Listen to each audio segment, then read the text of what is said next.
Hello, and good evening, ladies and gentlemen, feds and degenerates, cuckolds of all ages. You are tuned into Mild's Culture Plate. It is Wednesday, December 13th, 2023, 6 p.m. Central. I am your host, Mild Kevin Miles, and we have a news-packed show for you today.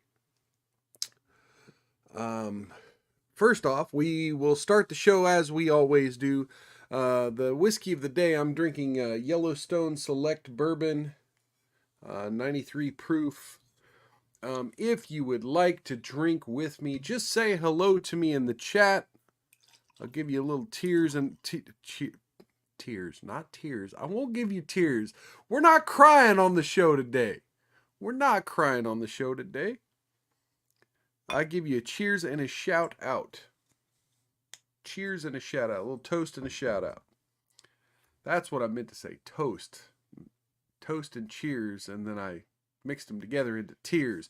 We'll give you a toast and a shout out on the show today. If you just say hi in the chat, we'll toast it up and toast each other and drink together and have a good time talking about the news of the day. And I keep doing this. I meant to... Hang on, there's one more news story I wanted to bring up. Okay, we've got a couple from the New York Post and a couple scattered around the internet. Let me just make sure it's all queued up here. And I want to start off with something light. I really do. We've got a lot of heavy stuff to cover, and we've got like 15 minutes worth of video about Hunter Biden. So I'm going to try my best to work my way through some of the other stuff as quickly as possible. So if you all aren't familiar, Hunter Biden was supposed to testify in front of Congress today in a closed-door session. So we got that. We're going to be talking... Oh, I did not bring up an article. Here, I know I can bring one up real quick, so let me do this on a different story. Knew there was something I was forgetting.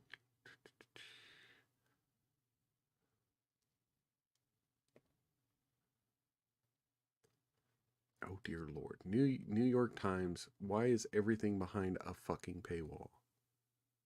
Okay, well, here we go. CNN's good enough. CNN's good enough for the Texas Supreme Court case. I mean, they're obviously going to be some biased, but okay, so there's that. Okay, I think I've got all the news stories here now. Okay, so let's start with this one. Let's start with something a little more lighthearted. Who here likes... Oh, you know what? I didn't have a story for the gender crazy of the week. Maybe we could find something real fast. Anyway, yeah, but anyway, so in news on fat people, who here likes having bonuses when they fly, huh? Who here likes to have extra stuff when they fly? Is anybody out there? Shows I got a couple viewers. Hopefully I'm connected to everything. It shows that I am. Okay. All right, well, let's share this. Let's talk about this here for just a minute. Southwest Airlines, from the New York Post, December 13th, that's today. Southwest Airlines is praised for customers of size policy that allows overweight flyers to purchase one seat and get another one complimentary. Folks, hell yeah. Look, anyway, so plus size TikTokers are praising Southwest Airlines for its customer of size policy, which allows overweight passengers to request a complimentary seat and forces the flight staff to accommodate larger flyers, even if that means kicking others with tickets off the flight. Okay, now that's a little far. If you're fat, you know the anxiety of flying, and this alleviates it a lot. Caroline, a traveler influencer who said she's a size 20, told her nearly 200,000 followers in a video posted at the end of October. Looks like we got a viewer that's down in the comments and not in the chat. Hang on, let me see what you got to say here. I'm going to... Salty saying I'm going to be able to... Oh, it's going to start playing. going to start playing the video. Just stopping by, showing support. Busy AF to season. Okay, cool. Cheers. Welcome, brother. All right. I had a very comfortable flight, just feeling like I was allowed to take up the space I needed. Under the Texas-based airplane's policy, customers whose bodies encroach past the armrest are entitled to an extra seat at no additional cost. Damn it. Damn it. I was hoping we... Because the headline said overweight, you know, and anybody with a BMI over 25 is overweight, including myself. I was hoping I could take advantage of some buffer zone here. It says that passengers have the option of purchasing just one seat and then discussing your seating needs with the customer service agent at the departure gate. If it is determined that a second or third seat is needed, you'll be accommodated with a complimentary additional seat, the policy states. The flight team will then look at the seating arrangements, which are not predetermined on Southwest flights, and will potentially move other passengers around for the unplanned accommodation. Oh, wow. Look at this masked, beautiful person here. Holy my. Southwest, though, suggests customers purchase the extra seats in it. Oh, Lord. Suggests purchasing the extra seats in advance and then contact the airline for a refund of the cost of the additional seating after the travel. Customers who encroach on any part of the neighboring seats may proactively purchase the needed number of seats prior to travel to ensure the additional seats available, the policy says. The purchase of additional seats serves as a notification of a special seating need and allows us to adequately plan for the number of occupied seats on board. It also helps us ensure we can accommodate all customers on the flight for which they purchased a ticket and avoid asking customers to relinquish their seats for unplanned accommodation. Most importantly, it ensures that all our customers on board have access to safe and comfortable seating. It continues, you may contact us for a refund of the cost of additional seating after travel. See, I like that, right? This idea that we're just going to move passengers around is one thing, but if you buy 2 seats and then they give you a refund, I'm all for that. Let's not clog up the plane and kick people off the flight. Self-described fat solo traveler Kimmy shows her followers how to use the program in a video that went viral in October. She simply went up to the airline booth and said, "Hello, I'm hoping to use your customer of size policy today. Southwest is the only airline that allows you a second seat at no extra cost, even if the flight is fully booked," she captioned the video. "I've done this a dozen times and I've never had an issue or been denied," she said, adding that under the policy she's allowed to pre-board ahead of the other passengers. Okay, now this is getting a little, the pre-board ahead of other passengers. Now, I could understand maybe moving them up to the A group, but people who paid for the early check-in, welcome, Still Life, to the chat. Cheers, brother. Good to see you. I would read that aloud, but we're also on YouTube, and you know how that goes. Enter the aircraft, get your seatbelt extender, and grab your seat. So this is her. Oh, Lord.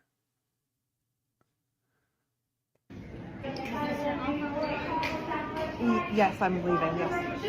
Here we go, ma'am. Thank you. Place this in the seat next to you. Okay, thank you so much for your help. Okay, see, I wouldn't have a problem if Southwest had assigned seating, but literally when they put you in your boarding group, I don't know if you've ever flown Southwest. Southwest doesn't have assigned seating like other airlines do. So it goes by check-in. And so most people check in 24 hours before their flight, but you can pay like an extra 30 or so bucks and get early check-in to where you don't have to deal with that BS. You're just automatically in the first boarding group of the 3. And so this idea that oh, I'm fat, I get to pre-board. Well, now not only do you get an extra seat, you also get to choose one of the first seats in the first come, first serve without having to buy the extra early check-in. They have to have the same number of butter monsters at the front and back of the plane to keep it balanced. Yeah, and probably one on the left side and the right side, huh? I placed the ticket in the seat next to me, she continued. If anyone tries to sit in it, I kindly let them know I have 2 seats booked. To be honest, I almost never get approached because no one wants to sit in the middle seat next to a fat person on the plane.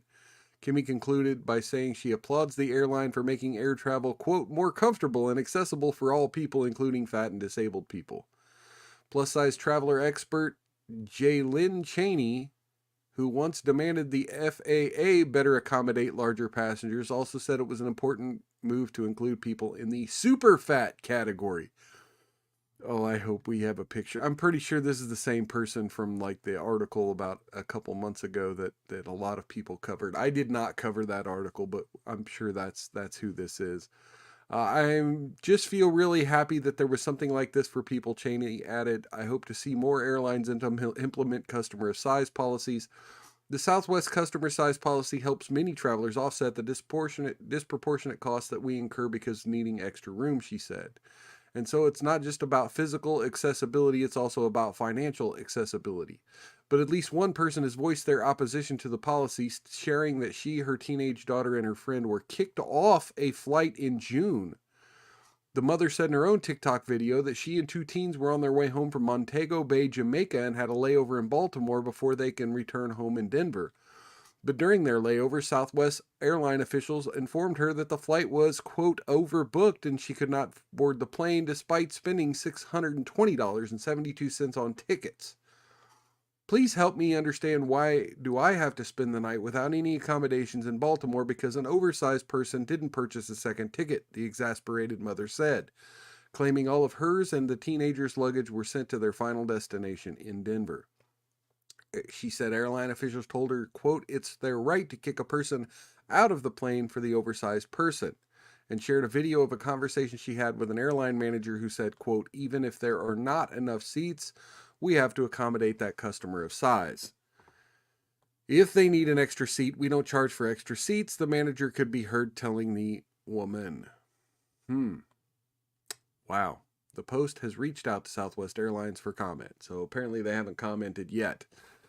Wow, okay, so I have a lot of thoughts about this. For one, getting a free extra seat, as long as it doesn't, like, really fuck up other people's travel experience, I don't have a huge problem with. Now, it kind of sucks. Like, it would be nice if, you could find more direct flights, places, so this idea that, when you're already on a already full plane, there's somebody else probably looking for that ticket and they couldn't buy it because it was already taken. But this idea that, at the end here, that, well, not only do they also allow you to board first, but also they'll boot other people off if you didn't buy the ticket ahead of time. Yeah, that's a little much for me, man. That's a little much for me. All right, so let's bring that down. Let's do this. Let's check this out. Also from the New York Post. So let's keep it lighthearted here at the beginning of the show, and we'll get into the angry stuff later. 38-year-old woman decides she wants a baby, claims she's been, quote, betrayed by feminism. A woman said she felt betrayed by feminism after deciding she wanted to settle down, have a family, and a husband as she approached her 39th birthday. At one point during the interview with Fox News Digital, she broke down crying and describing how she feared she would end up alone and childless. Melissa Persling recently wrote an essay for Business Insider titled, I'm 38, single, and recently realized I wanted a child. I'm terrified I've missed my opportunity. She said after it went viral in November, hate began pouring in from men telling her that she's lived a selfish life. Persling has a much different account of her story. When Persling was 22, she married a traditional man and moved to a rural community in Coeur d'Alene, Idaho, where she grew up. He wanted a simple life with children and home-cooked meals, she said. However, Persling, despite coming from a religious Christian background, made it clear to her husband-to-be that she did not want children. Okay, wait a minute. Is this the... Yeah, this is the... Let's just play the video first. Feminist at all. But that, it did get me thinking, and I did write an article that I think will come out soon about the downfall of living a selfish, me-focused life, you know? And it does, I mean, for me, it's definitely started to feel hollow and meaningless. And, you know, it's taken me to this point in my life to realize that that's not a life that's going to bring you happiness. I mean, and maybe it does for some people. I honestly have a hard time believing that. If I thought I would spend the rest of my life alone, if I didn't think that I would get married and have children, I would be devastated. So, well, you should have thought about that. I don't know. It is such a me focused culture right now. Well, yes. I'm constantly fed this idea that women can do everything. We don't really need men. Women can have the great career and have the kids that they like and change the tires and do this. I mean, I grew up thinking, and men are great, but like I can do all the same things. Oh no. Like I do feel in many ways betrayed by that line. Okay, we're done. We're done with that. Okay, let's finish reading real quick. At the time, I felt strongly I did not want children. I was going to be like a traditional housewife. I knew I did want to pursue a career. She told Fox News in an interview. That's the interview we just watched. I felt very strongly that would never change. And I guess... Oh, here we go. We got to clap. I guess I was wrong. I guess I was wrong. Persling said both her and her ex thought that love could conquer everything, but after 10 years, it was clear the differences in life goals were irreconcilable. Persling said she became resentful when he would ask for dinner or his laundry to be done. Quote, I did little to hide my disdain for our small town life. He was a good, hardworking man, but I don't think I made him feel that way, she said. At 30, Persling and her ex divorced. She swore off the idea of marriage. And I just want to say hello to Julian Delfici over in the Rumble chat. Cheers and welcome, brother. Says women can do everything except for some of them, at least. Stop bitching about men. Yes. This is entirely her fault, and yet it's entirely the problem of other women, feminism in particular, and men. But this was completely her fault, right? I was wrong, she said. Okay. Yeah, here we go. I was wrong. I need to clip this, man, and just be like a woman admitting I was wrong when it comes to feminism and men. You gotta love it. I told my friends and family I'd never get married again. I needed independence, a fulfilling career, and space to chart my own course, and I didn't think marriage fit into that vision. I was content to look toward a future without a husband or children to the trappings of a traditional life, she wrote.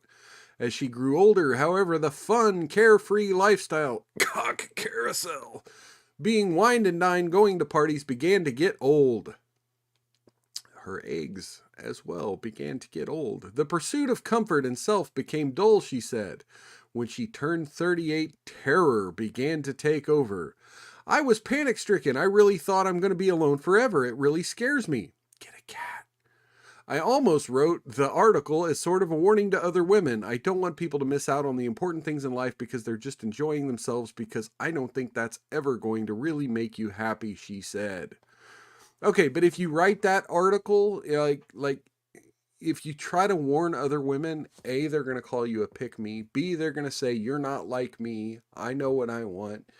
And C, you know, they're going to focus on the fact that you knew you were wrong once, you could be wrong again. And you know, The delusion is strong with them, bro. She wrote in the article how she felt urgency to find a stable relationship, was rethinking about wanting marriage and children. I hardly recognize myself, she wrote in the article. I also began to feel selfish for spending so much time focusing solely on myself. My very existence started to feel shallow and hollow.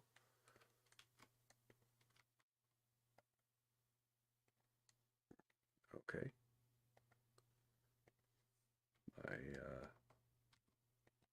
Oh God, what the hell is going on? Stupid computer. Okay. All right. Well, let's try this again. Wow. All right. That just don't want to work. Okay. So, yeah, here we go. Cheers to DNL mentors in the chat. Welcome. Little technological boomerang going on my part. And yeah, that said Rumble flag, USA flag, USA flag. In retrospect, Persling believed she had some self-discovery and work for herself to do, and it took time to sort through previous trauma. Her parents' divorce, which she describes as coming from a broken home, took time to heal and sort through to find out what she really wanted.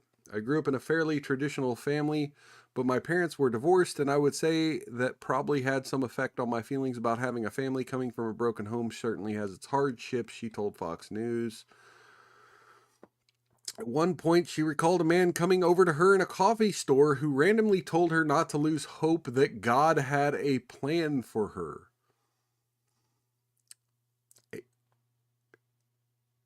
Randomly told her God had a plan for her. Folks, if you look so hopeless, if you look so dejected in your day-to-day life that you have strangers coming up to you in a coffee shop saying, don't lose hope,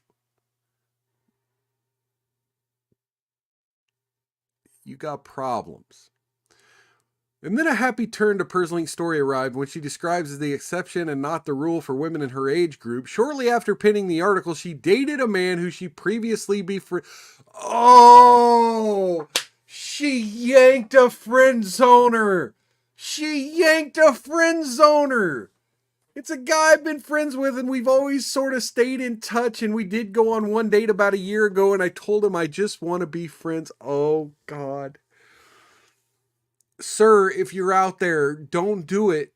Don't do it. It's not worth it. She's going to treat you like a freaking doormat. Don't do it. After her epiphany that she wanted a traditional life, the realization that he was, quote, the one, hit her like, quote, a ton of bricks. This is straight out of a freaking movie. This is wrong. This guy is the one that God's been preparing for me, she said. Oh my God. I've had these relationships since there were so many butterflies and so many like, oh my gosh, checking my phone, did he text, and realize that's not love, that's anxiety. I never knew where I stood with those people. I could never envision a future with those people. Persling said she's looking forward to a modest, meaningful, and happy future. Yes, DNL Mentor says, run, Forrest, run. God says, run for the hills. And you know, I the whole time I'm thinking this is totally a Forrest and Jenny situation. You should have run, Forrest, run. Right? Because Jenny didn't want him until she was a hoe with AIDS and he was a shrimp billionaire.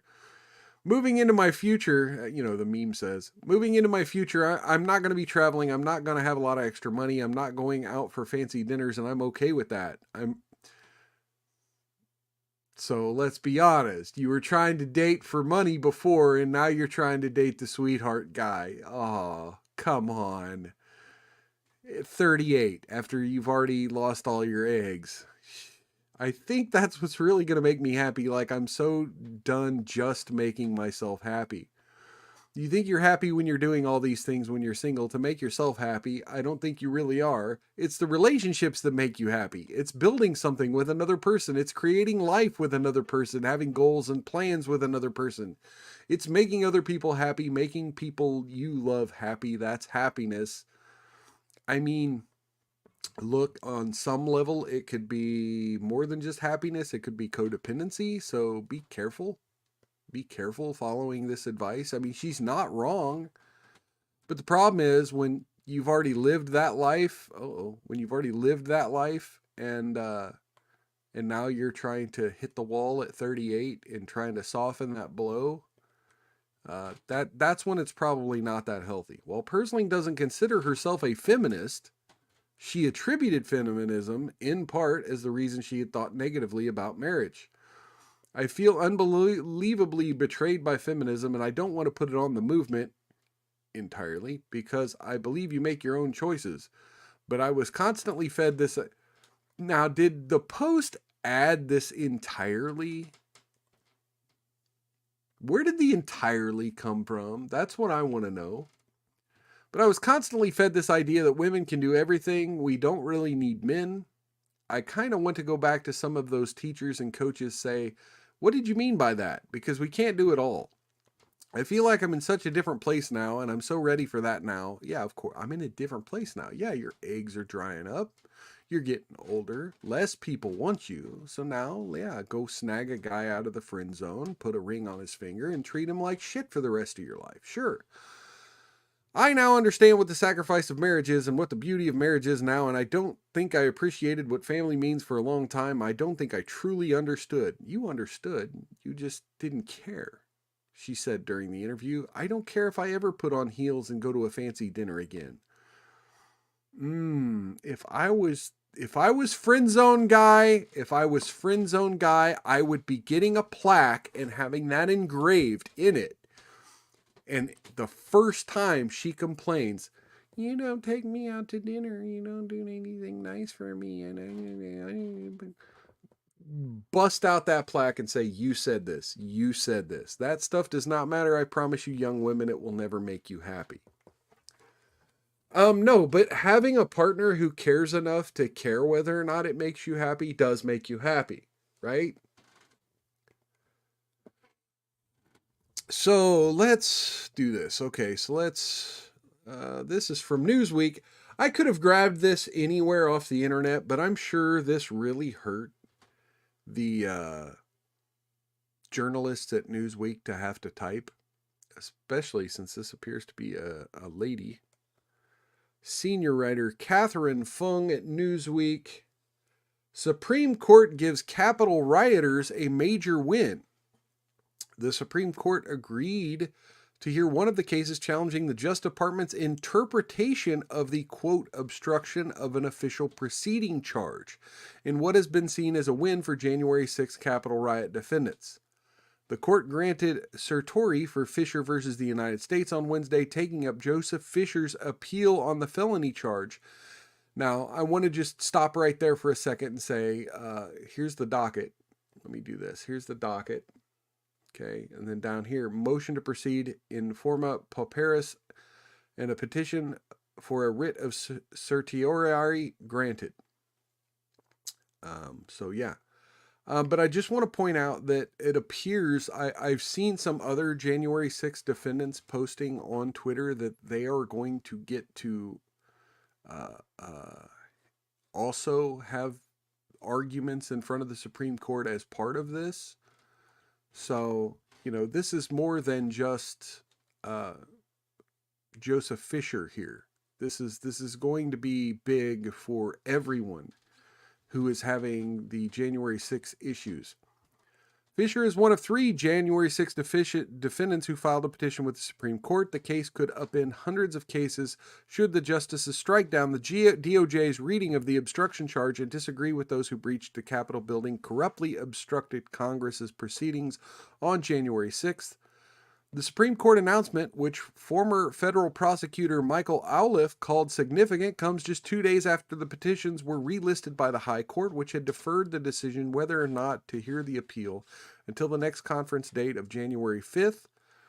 Legal experts had predicted the cases that are relisted by the Supreme Court have a higher likelihood of being granted by justices. Okay.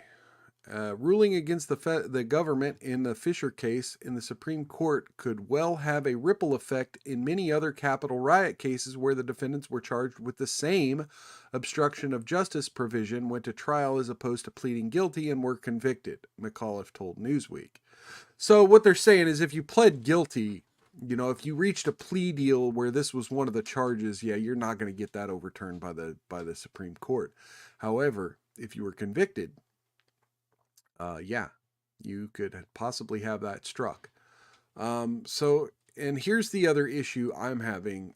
I read some hot takes that said that this ruling may have huge implications for two of Donald Trump's court cases.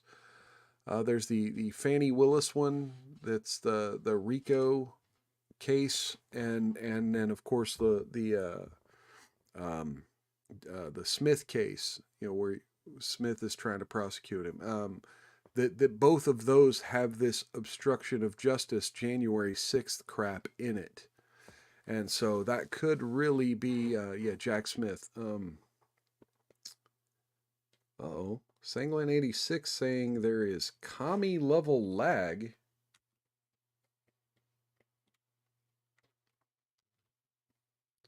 LOL. Welcome to the chat, Sangline86. I'm sorry if there's lag. I'm not experiencing a whole lot on my end. Everything's still check marked green. Don't know what's going on here. A Supreme Court decision culling the obstruction of justice statute could also impact the criminal case. Here we go. I just said it, and now they're talking about it. Criminal case against Donald Trump in the U.S. District Court in D.C., but it's less clear in how at this juncture, he said. Legal analyst Andrew Weissman called it a, quote, good thing that the court decided to grant the case so that the DOJ would know if they could charge someone with obstruction sooner rather than later. And commenter Randall Eliason predicted that Judge Tanya Chutkan, who is overseeing Trump's federal election interference case, would hold his March trial until the Supreme Court made a decision on Fisher. Unless the court strikes down the statute, which seems completely, which seems unlikely, the 1512 charges against Trump could still survive, Eliason wrote on Twitter, essentially. But the court's holding would definitely affect the jury instructions, which is why Chutkan will probably wait for it before starting the trial. Lawfare senior editor Roger Parloff tweeted that the court's decision to hear Fisher was ominous news for the DOJ, since it suggests the majority of justice agreed to take it up, even though there was no circuit split as typically seen in other cases the Supreme Court hears. The High Court will have until June to issue a ruling, which could still delay Trump's election interference trial, much to the dismay of Jack Smith, who just filed his own SCOTUS petition this week in hopes of keeping the trial on track for March 4th, 2024. Jeffrey Clark, the top Trump DOJ official who is indicted alongside Trump in the RICO case in Fulton County, called the Supreme Court's decision huge on X. Clark was charged in August with violating Georgia's RICO Act and attempting to commit false statements and writings. Fisher is a former Pennsylvania police officer who the government says had a physical encounter with another officer during the Capitol riot and urged rioters to charge and hold the line. He was charged in February 2021 for obstruction of law enforcement, entering a restricted building, disorderly conduct on Capitol grounds, and obstruction of justice. He pleaded not guilty to all those charges. On Wednesday, legal analyst Steve Vladeck questioned why the court chose to hear Fisher's case but not the other two January 6th appeals, saying it seems like there's a clue here about how narrow the court's intervention is going to be. I don't know why they'd only take Fisher and not the other two, but it suggests that perhaps this is not as major an intervention as it's being portrayed and is about something narrow in just Fisher's case, Waldeck tweeted. Oh, look, we got a fairness meter. Click on the article. I mean, okay, weird. Weird Newsweek. You're freaking weird. Okay, so now we got Catherine Fung's Twitter. Okay, so let's go ahead and bring that back down. Let's talk about this for a split second, and then I'll get into the next story. Look, this is big. This is big. This is essentially the Supreme Court saying, look, how broad is this law? What actions do you have to take to, quote, obstruct an official act of Congress? Can it be giving a speech an hour before outside the Capitol? Can it be things like Owen Schroyer did, where you're on a radio video program telling your audience that you support their actions and that, you know, you support their protest, essentially? And with Donald Trump, a lot of these things that Jack Smith and Fani Willis are relying upon to get this case going relies a lot about the interpretation of the statute and whether or not a jury will hear it that way. Let's do this one real quick. Okay, let's do this one. This is the one from CNN. I want to bring this up because I talked about this on the last normal Mild's Culture Plate show. We had a couple of bonus episodes over the past few days, but yeah, let's do this one. So we talked about this a few days ago. Texas Supreme Court rules against pregnant woman seeking abortion as she leaves state for procedure. Okay, so we got this woman, Kate Cox.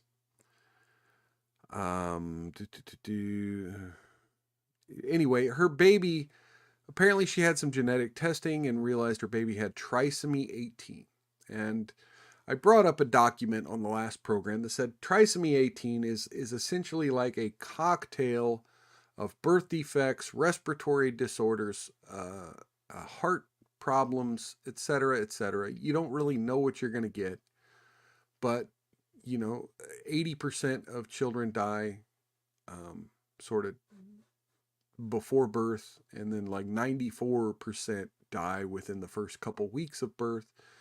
I've since heard some anecdotal evidence that there have been people with trisomy 18 live into their 40s. And so, this has been kind of a tough issue to talk about. Now, someone, I forget who in the chat, it may have been Julian. Somebody said, well, why doesn't she just leave Texas? Why doesn't she just leave Texas? Well, that's what happened. She left Texas, and like right as she was leaving, may have been a few hours before or a few hours after, the Texas Supreme Court released their ruling saying they did not believe her case was unique enough to get an exemption for medical necessity. So let's read a little bit. Let's read what CNN has to say, because they're going to be scumbags about it a little bit. But let's see here. The Texas Supreme Court on Monday reversed a lower court's ruling that would have allowed a woman to obtain an abortion under the state's medical emergency exemption, though the woman's attorneys hours earlier said she left the state to have the procedure. Kate Cox sought the abortion after learning her fetus has a fatal condition, that's the trisomy 18 I was talking about. And doctors told her she could risk her future fertility if she doesn't get the procedure. Now, the article I read didn't say that doctors told her she could risk her future fertility. The article I read before said that she was concerned that having multiple cesarean sections could affect her fertility, and that this baby would have to be delivered by cesarean. So, I don't know about this doctors told her stuff, but anyway, a state judge last week ruled Cox, who was 21 weeks pregnant, could terminate her pregnancy, but the Supreme Court temporarily put that ruling on hold late Friday. On Monday, the Center for Reproductive Rights announced that the 31-year-old mother had left Texas to get health care elsewhere following what the group that represents Cox described as, quote, a week of legal whiplash. Then hours later, the state's high court ruled against her. The ruling calls into question whether the decision could deter women in similar situations from seeking a court-authorized abortion. Cox's lawsuit is believed to be one of the first attempts in the country by a person seeking a court-ordered abortion since the Supreme Court overturned Roe v. Wade last year, according to New York Times. While the center did not disclose more details of Cox's plans, she had received, quote, offers to help her access abortion elsewhere from Kansas to Colorado to Canada, its statement said. Cox wants her care, quote, the fastest way possible, her attorney said. Now, this is where it gets sus for me. Like, I was on her side on Saturday. But this, I want to do it as fast as possible. I mean, okay, I get it. Yeah, do it, get healed. And then, maybe you and your family and your husband could work on maybe having another baby before it's too late. Like the woman in the previous article, right? You don't want to get to where it's that too late. But at the same time, what's a couple days? What's a week? What's at least waiting to hear what the Supreme Court says? No, what it is people offered you money, right? People offered you the ability to get it done for free, and they offered you the ride to do it and all that. This is the thing. Your case hit national news level, and it became a lot easier to do what you wanted to do. The medical emergency exception. On Thursday, a state district court judge sided with Cox and granted a temporary okay, you already said that. Okay, yeah, screw this. Let's get down here. No one disputes that Mrs. Cox's pregnancy has been extremely complicated. Any parents would be devastated to learn of their unborn fatal condition diagnosis. Some difficulties in pregnancy, however, even serious ones, do not pose heightened risks to the mother, the exception encompasses, the opinion states. The exception requires a doctor to decide whether Miss Cox's difficulties poses such risks, the ruling continues. A doctor asked a court to pre-authorize the abortion, yet she could not, or at least did not, attest to the court that Mrs. Cox's condition poses the risks the exception requires. A separate case pending before the Texas Supreme Court seeks clarity on the medical emergency exception. Notably, in this opinion, the court called on the Texas Medical Board to provide further guidance on the law. The courts cannot go further by entering into the medical judgment arena. The Texas Medical Board, however, can do more to provide guidance in response to any confusion that currently prevails, the opinion states.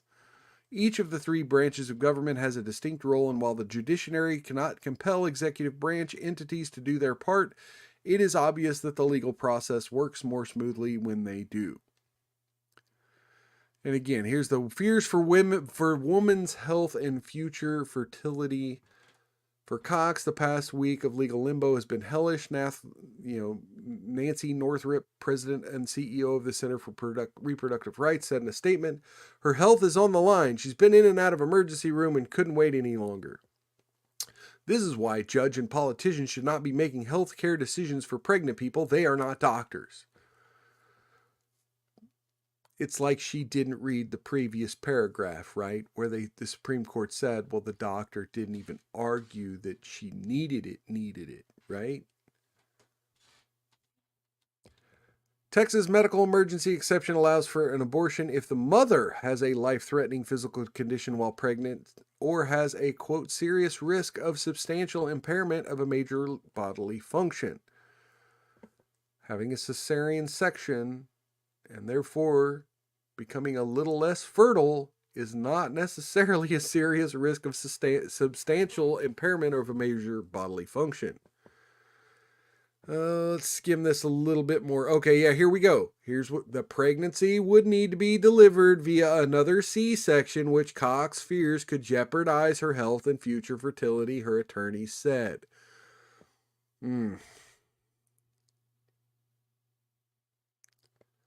The filing from, so Paxton argued Cox has not established her symptoms as to meet the life-threatening criteria. The filing from his office stated Cox inquired about getting an abortion only after learning her fetus might not survive the pregnancy or long afterward, and already knew she might need another C-section before her current pregnancy. Okay, but again, like the idea is you want a healthy baby. You at least want one more healthy pregnancy, right? So it doesn't matter what she knew beforehand. So I kind of disagree with Paxton on this a little bit. But at the same time, it isn't life-threatening. State says doctor's opinion is not enough. Well, yeah, you have to have facts to back up the doctor's opinion, and you didn't provide them. Let me skip some of this here. What Paxton is saying is that physicians in Texas shouldn't be practicing medicine, said Molly Duane, an attorney for the Center of Reproductive Rights. Paxton is practicing medicine. No, he's not. He's practicing law. You're talking about law here, because that's what he wants. He wants to review her medical records. He wants to decide if he thinks she's sick enough. Again, when you're appealing to a court to do something on behalf of your health, you have to document your health. That's part of the law. Look, I'm all for medical freedom and privacy. But look, you went to Texas, you left Texas. You left Texas to get an abortion. You could have done that before suing this state. You could have. You chose to be the test case. You chose to be the legal case. That means your medical gets brought into your legal challenge. Sorry about your damn luck.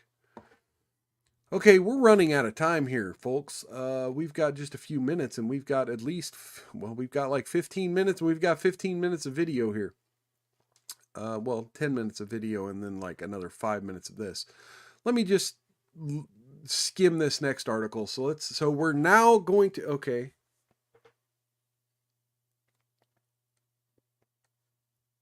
Let's, DNL Mentors in the chat. The hospitals told me my youngest was going to be born with spina bifida, urged us to get an abortion. He's currently a healthy 13-year-old boy. Look, I get it, DNL Mentors. Yeah, I mean, fucking bless your son. Bless your son. Now, my family, believe it or not, I told a story on my Saturday program that I was supposed to have a sister. Like, my mother had a child that died at birth, before I was born. I was supposed to have an older sister. My mother gave birth to a child who was essentially born with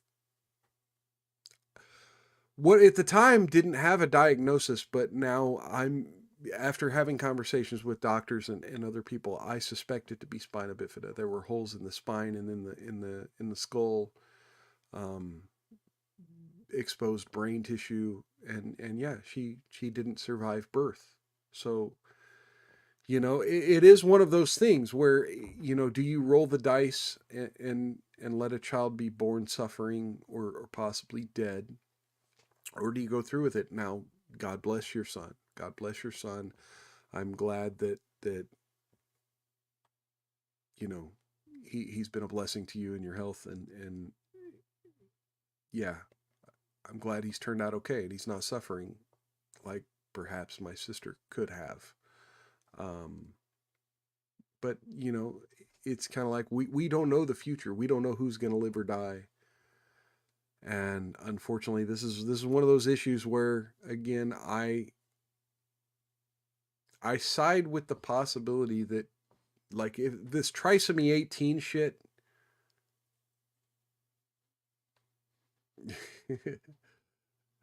agreed. DNL Mentor says, yeah, but how much are you relying on these assholes to know what they're talking about? I mean,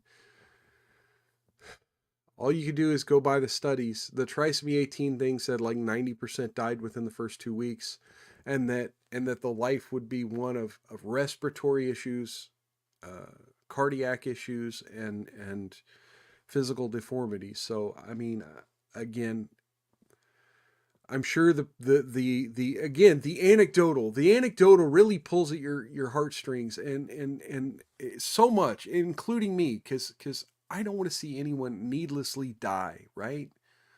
But at the same time, I do think there's a very small space in society for euthanasia when people are suffering to the point where they literally just can't live a life.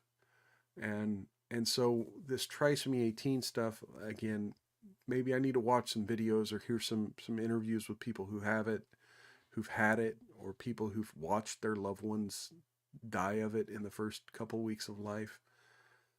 I don't know enough about the disorder. I mean, spina bifida, unfortunately, yeah, I did kind of look into that a little bit, and I kind of understand. And no, don't abort your kid if you're told about spina bifida. I don't believe in that, but this trisomy 18 sounds like it's a cocktail of everything we don't want a baby to be born with. But anyway, so yeah, let me get into this real fast, because we're now going to go at least 5 minutes over if I don't hammer on this real quick.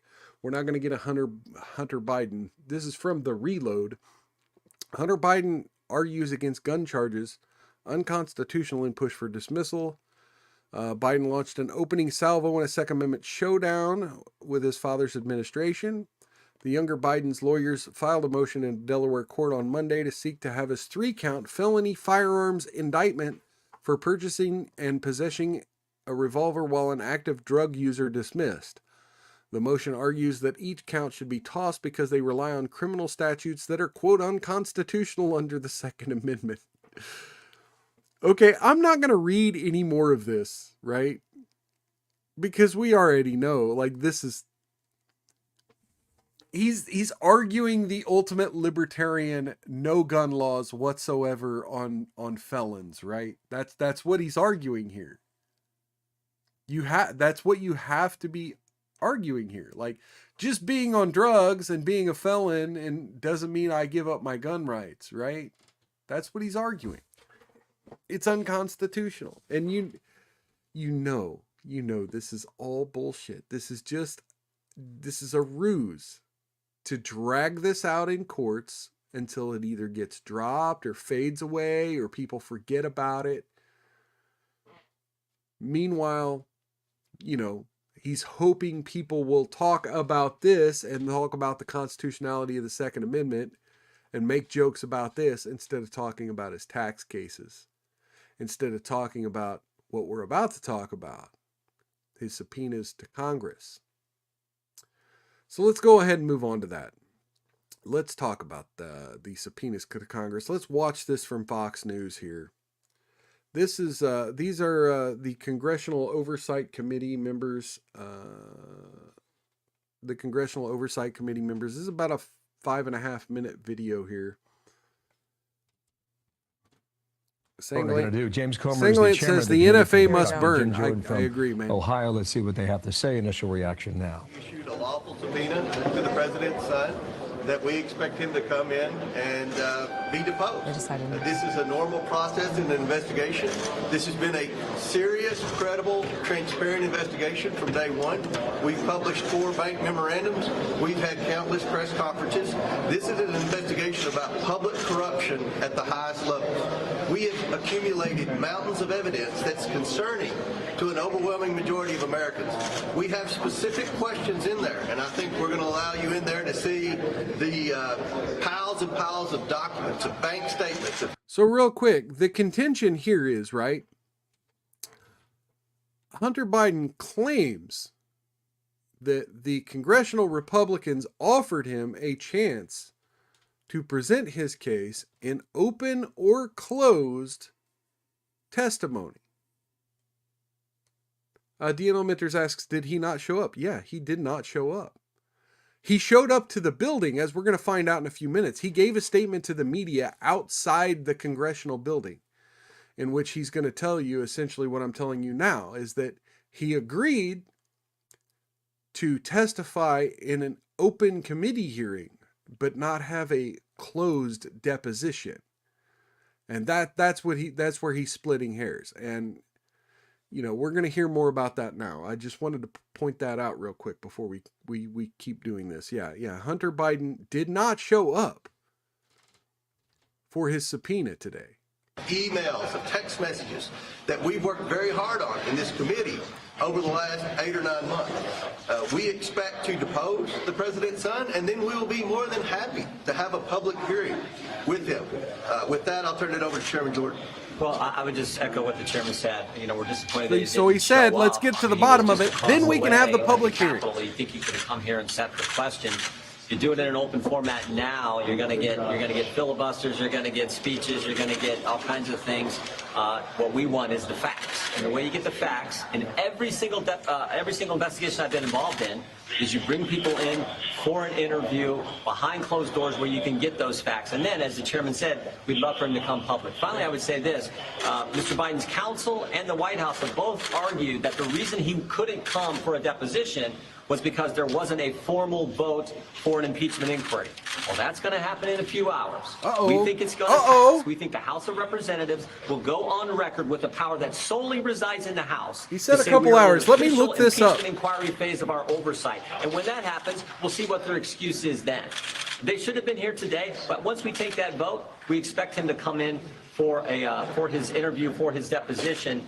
And frankly, we'll also, I think, look at contempt proceedings as we move forward. With that, we'll take your question. Why not just call his bluff? I mean, he's here, and he's obviously not wanting to sit for a deposition. This could be one chance to get to hear from him. Why not just call his bluff? I'm going to keep the audio playing, but I'm going to do this. Do investigations and Check this out. This is from CNN. House votes to formalize impeachment inquiry into Biden. Don Jr. had to testify twice in a deposition setting, 2 different committees. But somehow that doesn't apply to the Biden family? That's not how it works in our country. It's supposed to be equal treatment, the same treatment under the law. When his father had no involvement in his business dealings, period. Oh, he said audio wasn't playing. Okay, I'll go back a little bit. But also, Don Jr. had to testify twice. In a Don deposition Jr. setting, 2 different committees. But somehow that doesn't apply to the Biden family? Yeah, Don Jr. testified for like 9 hours one day. I believe that was said. So, it's crazy. Yeah, it wasn't playing because I was in the other window, and StreamYard does that crap. I'm sorry. That's not how it works in our country. It's supposed to be equal treatment, the same treatment under the law. When his father had no involvement in his business dealings, period. How do you respond? That's not what Devin Archer said. There was telephone, phone calls, meetings, dinners, you name it. We know what happened. We've with got the evidence. We know. December 4th through December 9th time frame, where Joe Biden goes and leverages conditions that American tax money on the firing of the prosecutor who was looking in to the executives of the very company Hunter Biden was on the board of. We know those facts. Remember, Joe Biden said he never met with any of these people or talked to any of these people. That was the narrative before we began this investigation. Now we know he met with and talked to every single one of them. So the president hasn't been honest about his associations with these people who have been wiring millions and millions of dollars to Hunter Biden and the Biden family. Look, I think every American has a simple question. What did the Bidens do to receive the tens of millions of dollars from our enemies around the world? That's a simple question. But Chairman Comer, do you acknowledge that you haven't answered that question and that you found no evidence of wrongdoing or criminal conduct? We found some very serious evidence that you look at. No. The checks. There's 2 checks to Joe Biden from his brother. That the money to give Joe Biden was through influence peddling. One was through the American. You have to touch it. No. Listen. Loan repayments that we are. Loan repayments. Loan repayments. You don't understand loan documents. I do. You don't understand loan documents. If you pay me back $240,000. I just want to point out, look at Marjorie Taylor Greene back here. She really wants to get involved. The law firm that represented all the shell companies. That represented all the shell companies. You think those lawyers have? What do you think? You're defending them. I mean, you're acting as that's just a very serious crime. Are you positive that money came from Joe Biden? You've read it? Are you positive? Look, we have a lot of questions. Next question. Are you going forward with contempt? I'll let you. There's a process you have to follow. You have to file a report. So we will begin looking at that. See, we have to begin looking at contempt charges. Come on. When it was Donald Trump, they immediately were talking contempt charges. Both the lawyers for the Oversight Committee, the lawyers the for the GOP is weak on this. But look, when Congress asks you to come, you're supposed to come and testify. Devin Archer testified. Last thing, we also found checks from one of Hunter Biden's shell companies that were going into an account for Joe Biden monthly. They said that was a loan repayment. Oh yeah, everything's a loan repayment. Well, why didn't Hunter Biden have an opportunity in deposition? How many people is Joe Biden loaning money to? For his crackhead son. Hunter Biden's laptop. I would like to have asked Hunter Biden about Manna violations. Sex trafficking women across Oh, state lines. oh, That would've been a good Marjorie, question. We don't dropping think about that. the S trafficking. Chairman Comer, are you going to call on the sergeant at arms to go ahead and enforce that subpoena? So there you have. Okay. So go ahead and stop sharing that, and let's go see what Hunter Biden had to say. And I just want to say this was fucking infuriating. So I read a little bit of his interview with Moby on my last program. He's doubling down. He's doubling down, tripling down. The apple doesn't fall far from the tree. And okay, I just want to say there was another video of a press conference where Karine Jean-Pierre was asked about this, and she's like, "We don't have an opinion about that. We don't talk about that. You'll have to go to Hunter Biden's counsel for that." Like, the apple doesn't fall far from the tree. There's no explanation. There's doubling down.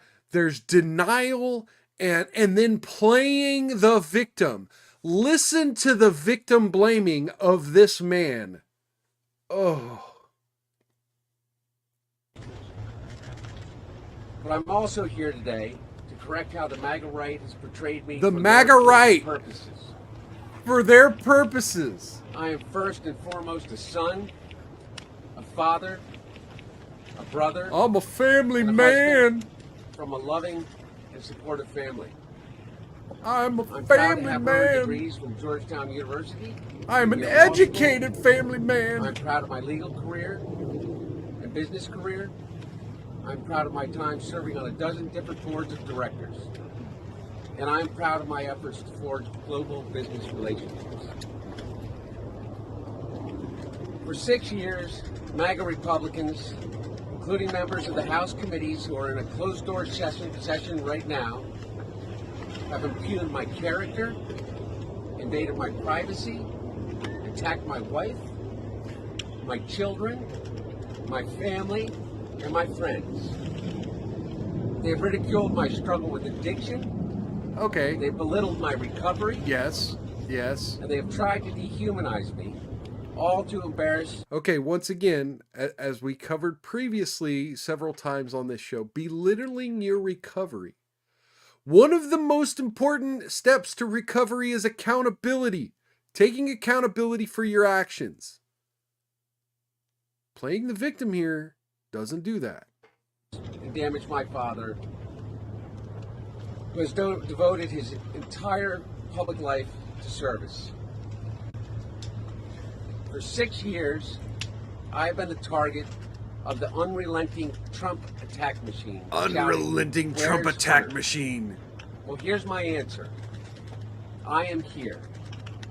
Yeah, but you're not in there Let me state as clearly testifying as I can. to the committee investigating. My father was not financially involved in my business, not as a practicing lawyer, not as a board member of Burisma, not in my partnership with the No, Chinese just an private influence businessman, peddling scheme. not in my investments at home nor abroad, and certainly not as an artist. Yeah, he wasn't an official member of your businesses. We all agree During on my that. battle with It was an addiction, under-the-table pay-for-play My scheme. parents were there for me. They literally saved my life. They helped me in ways that I will never be able to repay. And of course, they would never expect me to. Which, by the way, in case Hunter Biden ever sees this and decides to press charges against me, I want to add the disclaimer that this is pure opinion, that this is me reporting on news that has been reported elsewhere, that I am not the originator of these facts. These are opinions based on the facts presented. So, yeah. And in the depths of my addiction, I was extremely irresponsible with my finances. This is not legal advice. But to suggest that as grounds for an impeachment inquiry is beyond the absurd. It's shameless. There is no evidence to support the allegations that my father was financially involved in my business because... Well, other than your buddy just saying he was, I mean...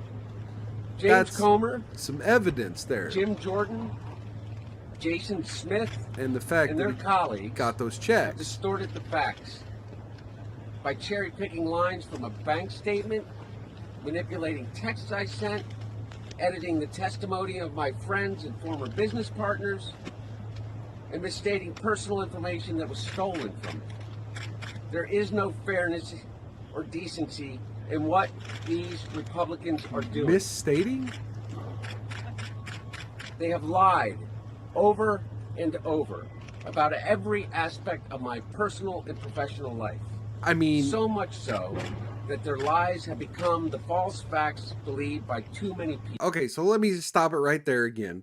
So, yes, congressional Republicans are just a bunch of liars being attack dogs against you. And yeah, all these gun charges and tax charges, all these videos of you with ladies of the evening, so to speak, doing drugs with them.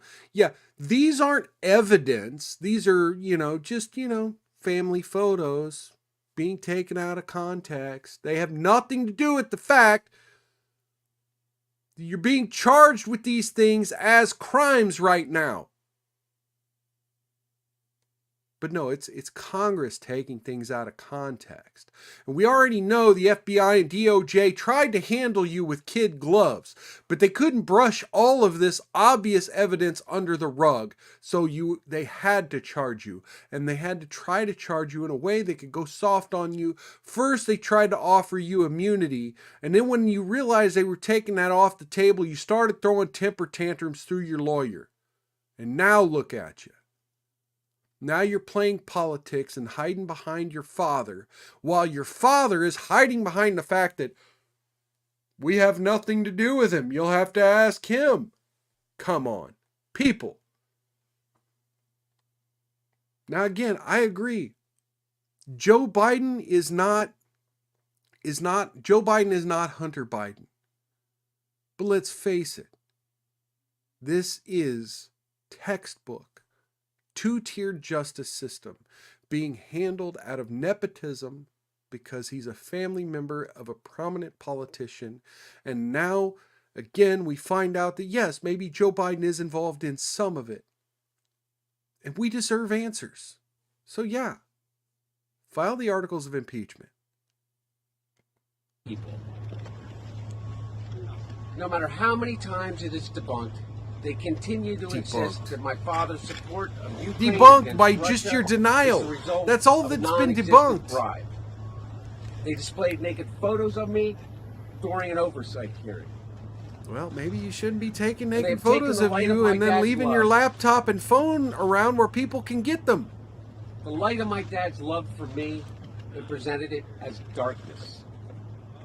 They have no shame. These same committee chairmen have engaged in unprecedented political interference. What's in more what would have already shameless? been a 5-year Playing investigation politics of me. as you're Yet, accusing? Here I am, Mr. Chairman, Being naked with your niece. taking up your offer when you said we can bring these people in for depositions or committee hearings, whichever they choose. Well, I've chosen. I am here to testify at a public hearing today to answer any Public of the hearing. committee's legitimate See, questions. he says public hearing. Republicans do not want an open process where Americans can see their tactics, expose their baseless inquiry. They said or they hear what I have to split say. the baby. They do it behind doors and then let you out in the open. What are they afraid of? I'm here. I'm ready. Oh yeah, look, he runs before he can be answered. Before he can be asked a question by the media, he ran off. You notice the congressional Republicans took questions from the media. Hunter runs off to his limo. Folks, this is not someone you take seriously. This is not someone you take seriously. The only other story I was going to cover, there's been a lot of buzz online about particularly gay men, but about the act of surrogacy. I'm not going to cover that on this show. I think we'll save that for an upcoming show. In fact, I will leave the tab open on my computer until at least Saturday if I can do a bonus show.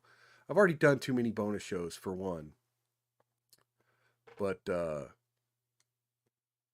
So it probably isn't going to happen. I'll try to cover it Saturday, but if I can get a bonus show in, I might. But yeah, Saturday. So while I'm on the topic of Saturday, I meant to have a promo image to bring up, but I'm expecting Sally from Talk with Sally to be on here Saturday evening. I'm going to be doing my 6 o'clock show normally by myself, and then probably about 15 to 30 minutes later, depends. I think we're aiming for around 7:30 Central, 6:30 Mountain, I believe. Sally, if you're out there, correct me on that, and I'll send her a message here in a little bit if I haven't heard from her. But yeah, I think we're aiming for about 6:30 Mountain, 7:30 Central, to play the next 2 episodes of the JFK documentary series, The Men Who Killed Kennedy, from I believe we have one more episode from 1989 or 88, and then a couple from the mid 90s, and then the rest of them were released in 2003. So it's a 9-part documentary series. We did one a couple weeks ago. We're going to be doing the next 2 Saturday evening. It was originally scheduled for Friday evening, but there were some previous obligations. We had to move it to Saturday, so be on the lookout for that, and definitely show up here Saturday, 6 p.m. Central, as always, for the normal episode of Mild's Culture Plate. In the meantime, if you could click the like button, subscribe button, share this on other platforms, watch a second video if you're new here, please. Those things help a lot with the algorithms. Let's see, what was the other thing? Oh yeah, down in the description are links to all of my social media channels. Please follow me on other platforms as well, because every now and then I might need to move a show or delay a show or cancel a show, and those are the places where you'll find out the good reasons why and when you can catch me next on Mild's Culture Plate. I traditionally try to post a link a few hours before the show. Today it was quite earlier because I already knew most of the things I wanted to talk about tonight. Sometimes that doesn't happen till I'm able to just sit and browse the news for a while. But today, man, we already had a bunch of topics. Here we are going 15 minutes over almost. So yeah, please check out those social media, follow me there. And yeah, I think that's about it. Take care of yourselves. Take care of one another. Outlast the haters.